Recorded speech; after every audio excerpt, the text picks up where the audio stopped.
welcome back to EDH Deck Building. I am your host, Demo, and let's talk about choosing the commander for your commander deck. Pretty basic topic, obviously, in the commander format, but it is an important one, and I thought I would go over a few things. Now, obviously, I suppose this video is going to be geared towards newer commander players, but also, obviously, I'm going to talk about the things that I do when I'm choosing the commander for my deck, giving some of that deck building advice like I do on my channel. So, basically, there are two different ways to choose the commander for your deck. I really don't think there's any others. Maybe if you guys can come up with any other reason you might choose a specific commander for your deck, but all those reasons can be divided into two categories, right? The first category being, I want to build around a certain commander. That's the most basic way that commander decks are made. You just have a legendary creature that you want to build around and you build a deck around it, right? So that's how you're choosing the commander for your deck, because I saw this new commander come out in a new set. Man, I really like that new commander. I want to build a deck around it. That's essentially the fundamental aspect of the commander format is I have this legendary creature and I'm building a deck around that creature. And some people might be saying, okay, well, what else is there? Isn't that the only one? No, there is another one, which is I'm not actually building around my commander. I'm building around an idea. I have an idea or a concept for a commander deck, and then I'm going to find a legendary creature that is going to fit that scheme, right? And as an example, I'll use my own personal decks here. I would say pretty much every single one of my decks is I chose a legendary creature that I wanted to build around, and I built a deck that fit what that commander is doing. I do have a deck, though, where I had an idea for a deck, and then I chose my commander after. It is my Dragon Lord Dromoka deck, which is essentially a combo deck, right? I just realized I had all these neat combos that I wanted to stick in a deck together that happened to be in white and green colors, so I decided it's going to be a white and green deck. Lots of really neat combos that sort of kind of fit with each other that happen to be in white and green, so now I have to choose my commander, right? I have maybe 80 or 90% of what I'm doing in the deck already in my head. I got that all figured out. I just have to find a commander that fits. So I got to go find a commander that is obviously going to be white and green, because that's the colors I need, right? Again, that's a fundamental part of the format. You got to find the colors that fit. So I need a white-green commander, and I need one that is going to fit the strategy of what I'm doing. Now, why did I settle on Dragon Lord Dromoka? For two reasons. Reason number one is the number one rule that I have for deck building, period, in the commander format, which is don't make yourself a target. So whenever I'm choosing a commander, I'm always going to choose one that is unpopular and underwhelming, right? I don't want something sitting in the command zone that's going to make me a target. So that already excludes any popular white-green commander in the format. So I'm just completely forgetting about them. And I had a guy actually the other day ask me about EDH Rec and how much I use that for the commander format with my deck building. And my answer was to him was, I don't really use it at all. I mean, in fact, I actually use it the opposite way that most people do, right? So if I want to make a white-green deck, I go to the white-green commanders on EDH Rec. This is what I use that site for the most. And I just scroll down to the bottom, right? Get past all the really popular ones. And then I start looking, because for me, I really like playing those underwhelming, unassuming commanders, especially if I'm doing a combo-y deck where I have a lot of big plays. I don't want anyone paying attention to me. Just playing Dragon Lord Dromoka, nothing to see here. Pay attention to that guy playing the Korval deck or the Yuriko deck. That's the number one strategy for me in any commander game, so it's the number one strategy for me when I'm building a commander deck. Now, of course, I could have just picked Jasmine Boreal, which is just a vanilla creature that doesn't do anything at all, but I did want a commander that I was actually going to use, and I thought Dragon Lord Dromoka was a good one. In fact, it's just a good creature all around. This spell can't be countered, so I can cast my commander. I don't have to worry about getting countered. It's got flying and lifelink, and the lifelink part actually does sort of play into it a little bit, because Karma is one of the cards I have in the deck, comboing with Urborg, of course, and me having more life than everybody else is very relevant. So the lifelink does play into it. It's a good flying blocker if I need that, but the most important part, your opponents can't cast spells during your turn. So any of the combo-y stuff I want to do in that deck, I just cast my commander. And again, this is one of those commanders that I don't need to get out right away, which I will get more to in choosing your commander for your deck. I cast it when it's convenient for me, when I'm ready to do my thing, right? I'm ready to do whatever it is I'm going to do? I cast my commander so that my opponents can't interrupt whatever I want to be doing on my turn. That's why I chose the commander for that deck. So you have an idea for a deck. You don't necessarily know what commander you have. You want to make that idea, and then you find the commander that fits. And of course, because you don't have a commander you're building around, you could probably switch it out. And in fact, my Dragonlord Jamoka, I recently considered maybe swapping it out because I've had that deck for like 5 or 6 years now, and there's been a lot of white-green commanders come out recently that, hey, maybe something else will work. So I can go back, look at all those white-green commanders, and see if there's one that maybe fits better. That's sort of a nice advantage to not necessarily building entirely around your commander. Partner commanders are particularly good here, of course, because with all the mixing and matching, you can get pretty much any color combination you want. But still, you kind of want the ones that are going to fit the strategy of what you're doing. I'm currently working on another deck. I'm not going to talk about exactly what it's doing, but it's in Sultai colors, blue, black, and green, and I had to find a commander that fit the strategy of what I was doing. I couldn't really find a great Sultai commander that really fit, so I went with partner commanders. Ghost of Ramirez, DiPietro, and Ikra Shadiki will be the commanders for that deck. Maybe you could figure out what I'm doing in that deck based on those commanders, but there's a partner pairing that works pretty good together that is giving me the colors I need, right? So I have the idea first. I don't necessarily have a commander that fits, don't really have any mono commanders that fit, so I'm going to go with partner commanders to fill what I need for my deck, because of course I need a commander, so I got to pick something. That actually works. So I'm either picking a commander that I want to build around, right? That's the first choice I make when I'm doing my commander deck. That's a commander I want to build around, and I go from there. Or I have the idea I want for my deck, and then I'm going to choose my commander based off of that. What else is there, right? That's pretty much it when it comes to choosing the commander for your deck. However, I think there's another really important part to choosing a commander for your deck, and that's casting cost, right? Or I guess mana value, we call it now. The mana value of your commander, I think, is really, really important. And this part of it is not so much finding a commander you want to build around. It's more about choosing a commander that's good to build around. I guess that's another part of building a commander deck is, yeah, maybe there's a commander that you really want to build around, but maybe it's not a great commander for certain reasons. You can still do it, but you might run into problems, and mana value is one of those, right? Again, this is just sort of a deck building tip from me that I like to use, looking at the mana value of commanders before you build it. And of course, people will say, oh, just cheaper is better, right? And yes, usually having a cheap commander is not a bad thing. Pretty much any commander being 2-3 mana is going to be great. There's really no downside at all to having a cheap commander, I guess, other than Sting Study. You wouldn't be able to put that in your deck if your commander only costs 2 or 3 mana. There's really not a whole lot of downside to having a cheap mana value commander because, of course, you can get it out right away and start going to town. Funny enough, my cheapest commander that I have is Shanna Sisay's Legacy. Green and a white, just a 2 mana commander. That's the cheapest commander I have in any of my decks, and that's actually a commander I don't want to get out right away. There is another aspect to having a specific mana value for your commander. That commander I want to be cheap because I'm sacrificing it all the time. And when I originally built that deck, my thinking was, okay, well, I can pay 2 mana, sacrifice it, then it goes back to the command zone. It only cost me 4 mana the second time, and only cost me 6 mana the third time. That's pretty good, right? So that's actually a commander that, even though it's cheap, I actually don't want to cast it right away.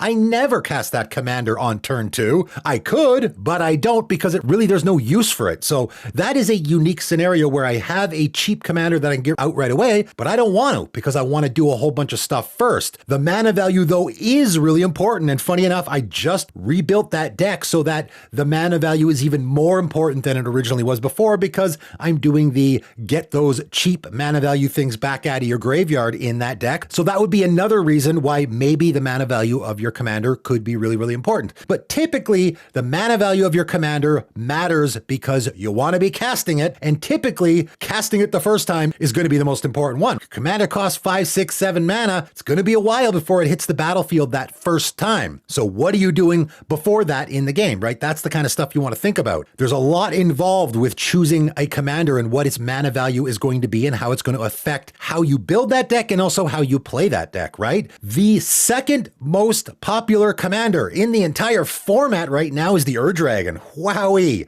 second in the entire format. People really like this commander. There's a couple of reasons why. One of them is not because of the casting cost. It's one of the most expensive and hardest to cast commanders in the entire format. 4 and WUBRG, so 9 mana. That's a whole lot. That puts it in a very small group as far as commanders go, and it also, of course, is all different colors of mana, which makes it even more difficult. However, this is a commander you look at and you go, it's okay that it costs that much, right? It's okay that this is super expensive for 2 reasons. One of them is the reason why this commander is so popular. Yeah, a lot of people are doing Dragon Tribal, but people are doing Changeling Tribal or Omni Tribal as well because of that Eminence ability, right? You don't even have to cast your Ur-Dragon. I imagine there's some people out there that are doing that. Your Ur-Dragon just sits in the command zone. As long as it is there, other dragon spells you cast cost 1 less to cast. So it is very easy to have your Ur-Dragon just sit in the command zone. You're getting a benefit out of it without ever casting it at all. You definitely could do that. Also though, the last ability, if you actually do want to get your commander out whenever one or more dragons you control attack, draw that many cards, then you may put a permanent card from your hand on the battlefield. So again, the second ability there is also playing into,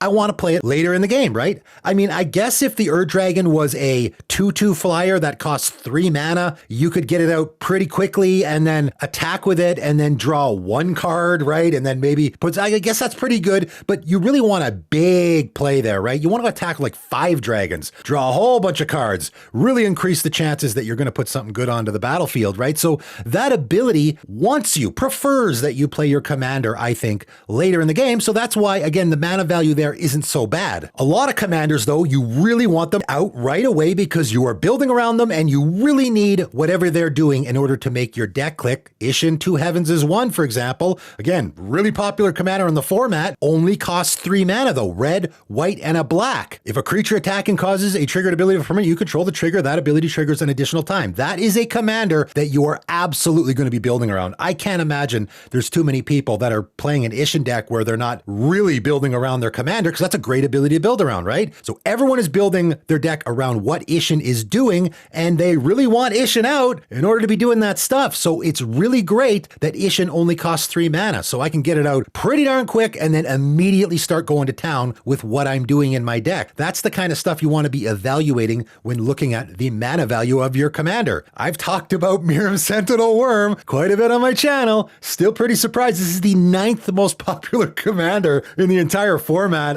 Again, for me, I'm looking at this and this is the evaluation that I do, right? This is a 6 mana commander. And for me, 6 is sort of the line. 4 mana or less is a commander that I really need to build around it. I need it to be in play to be able to do anything. If my commander's not in play, I'm not doing much. So I need my commander to cost 4 or less. 6 or more is a commander that it's not going to be on the table for a while, so I don't want to rely on it too heavily, especially if it gets removed. Now it's going to cost 8 mana, right? So 6 is kind of a lot when it comes to a commander that I really want to build around, and Miirym Sentinel Wyrm is a commander that you really want to build around. You're really not doing much at all unless your commander's on the battlefield, I think. In fact, I'm imagining when people are playing this deck, they're just holding a whole bunch of dragons in their hand, waiting for their commander to come down so that they can start doing stuff. It seems kind of slow, although I will give it to you are in green so you can get up there a lot faster. I will also give it to you that you have Ward 2. That is important. So I can't just hold up 1 mana for that swords. You cast your commander and then I immediately swords it because I got to pay 3 mana for my swords, right? So I guess I got to leave 3 mana up if I want to do that. So having the Ward 2 is relevant. And again, that also plays into choosing your commander. If my commander is going to cost a lot of mana, it takes a long time for me to get it into play, I want to make sure it's not getting killed right away, right? I just talked about Rodolph Duskbringer in a video recently about commanders. I'm surprised how popular or unpopular they are. This is one that I was really surprised it wasn't more popular. It has that ability whenever you gain life, it becomes indestructible in a turn. I love that. 6 mana commander, again, that's kind of a lot because again, if I'm building this deck, it's probably not doing a whole lot until my commander gets out and gets going. But once it's on the table, it's going to be difficult for my opponents to get it off the table, right? So that's another thing. When I'm building a commander that's 6 mana or more, I really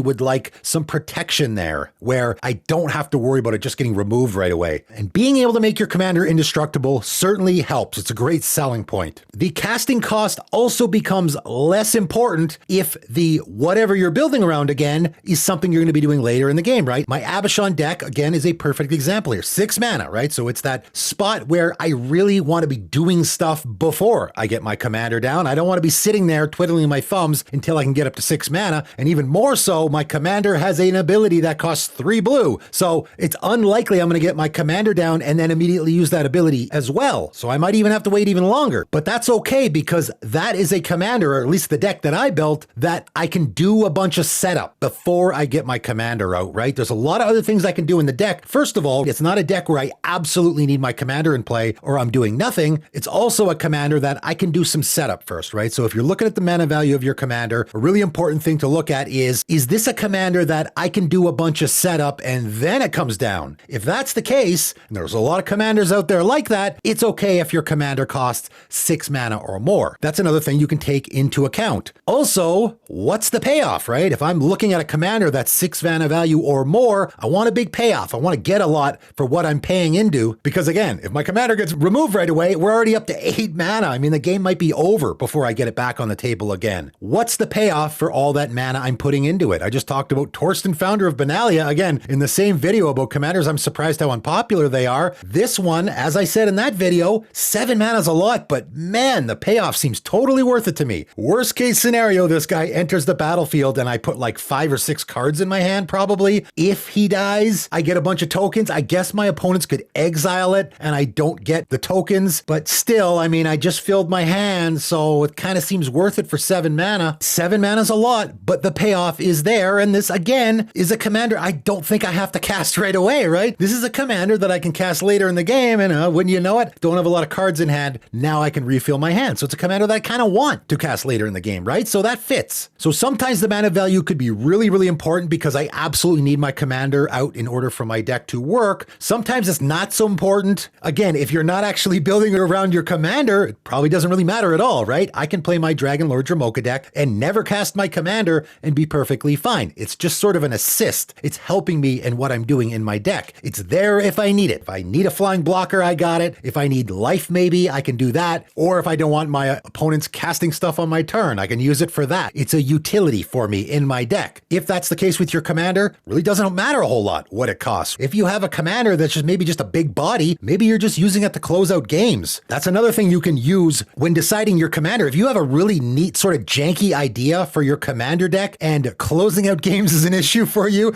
again, I just talked about this in my win cons video. Sometimes you just don't take your win con into consideration. You just have a really neat idea for your deck. Maybe if your commander doesn't matter that much, I can just put a big beater in the command zone and that can help me close out the game, right? I did this way back in the day with my Dragonlord Atarka deck where I needed a creature that had an ETB, you know, it's sort of a Gruul ETB deck, but mostly I picked Dragonlord Atarka just because it's an 8/8 flyer that I can play later in the game, shoot some creatures, and then it'll help me close out the game. So that's another aspect that you can sometimes use if you're not necessarily building around your commander. That is my take on it, okay? As far as choosing your commander for your deck, either you're building around a specific legendary creature because that's the creature you want to build around, that part's pretty self-explanatory, or I just have a really neat idea and there isn't necessarily a commander that fits, although having a deck idea where there isn't a commander that fits necessarily is becoming more rare, but maybe it's the case and you just need to find a commander that fits your strategy, right? What else is there? Are there any other reasons why you might choose a specific commander for the deck you're building?